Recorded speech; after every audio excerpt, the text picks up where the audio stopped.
সংসদে আসার সময় একজন শিক্ষক আমাকে ফোন দিয়েছিলেন। তিনি তার মায়ের চিকিৎসা করতে পারছেন না। আমার প্রশ্ন হলো, সরকারি চাকরিজীবীদের প্রত্যেক মাসেই যদি 1-2 তারিখের মধ্যে বেতনের প্রয়োজন হয় আমরা দিয়ে থাকি। ঈদ চলে গেল, আজ মাসের 16 তারিখ মাননীয় স্পিকার, মাদ্রাসার কোনো শিক্ষককে বেতন দেওয়া হয়নি। মে মাসের বেতনটা এখনো পর্যন্ত তারা পায় নাই। তো আমার প্রশ্ন হলো যে যদি আমরা বেতন দেই, এটা মাসের শুরুতে দিলে তো তারা উপকৃত হতে পারে। আমার শেষ কথা, আমার মা নেই, ওই লোকটার মা দুনিয়াতে থাকবে না, কেউই থাকবে না, কিন্তু এই লোকটা যেন এই সান্ত্বনা পেতে পারে যে আমি আমার মায়ের চিকিৎসা করতে পেরেছিলাম। আমি এই ব্যাপারে সংশ্লিষ্ট মন্ত্রণালয়ে আপনার যথাযথ হস্তক্ষেপ কামনা করছি এবং মাদ্রাসার অবহেলিত শিক্ষকদের এই বেতন ছাড় করার জন্য অনুরোধ করছি, সেই সাথে ইবতেদায়ী মাদ্রাসা সরকারিকরণের জন্য বিনীত অনুরোধ করছি। আসসালামু আলাইকুম মাননীয় স্পিকার। আসসালামু আলাইকুম মাননীয় স্পিকার। মাননীয় সদস্য, জাতীয় সংসদ চলে রুলস অফ প্রসিডিওর, সংবিধান ইত্যাদির উপর বেস করে। এখানে যত সদস্য আছে 350 জন, সবাই দাঁড়িয়ে বক্তব্য দিতে পারবেন। এরা সবাই নির্বাচন করে আসছে, কেউ সরাসরি কেউ পরোক্ষভাবে নির্বাচিত হয়ে আসছে। বক্তৃতাতে সবাই সমান পারদর্শী।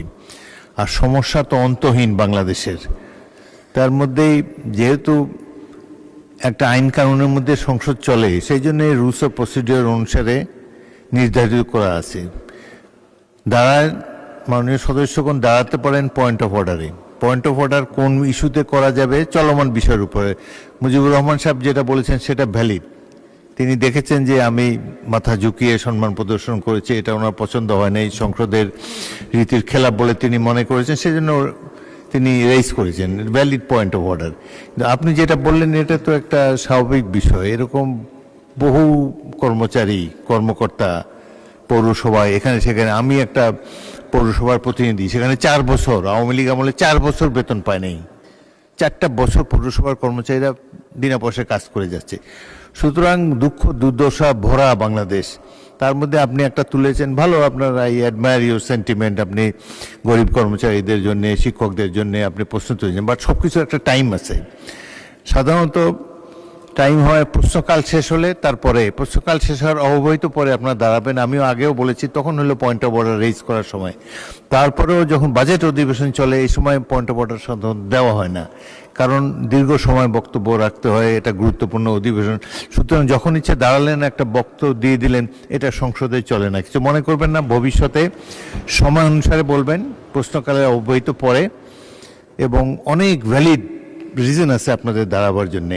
কিন্তু আর তারপরেও যদি মনে করেন যে প্রধানত সংসদ হলো যে মুখে মুখে চালানো যায় না কোনো কিছু, আপনাকে নোটিশ দিতে হবে। এই কথাটাই আপনি যদি নোটিশ দিতেন, আমি শিক্ষামন্ত্রীর, আমরা হয়তো এটা 71 বিধিতে বা অন্যান্য আলোচনার ক্ষেত্রে নিতে পারতাম।